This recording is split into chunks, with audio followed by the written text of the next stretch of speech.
Hi friends, welcome to my channel Multi-Talented Tech. Today I will show to you how to screen recording in PowerPoint. Click on search bar and open PowerPoint.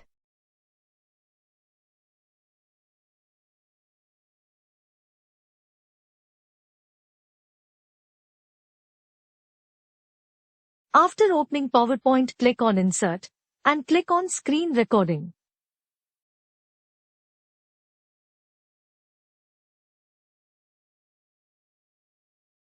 And select Screen Recording area.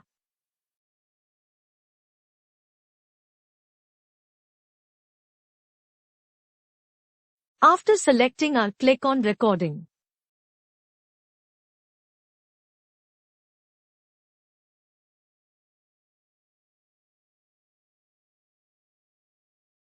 Now screen recording is started.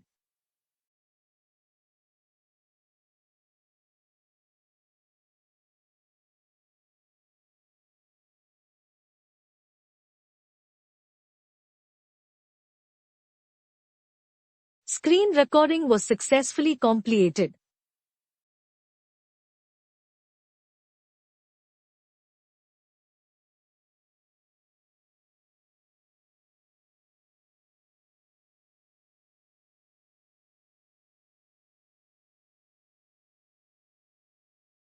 Thanks for watching this video. Please subscribe, like and share.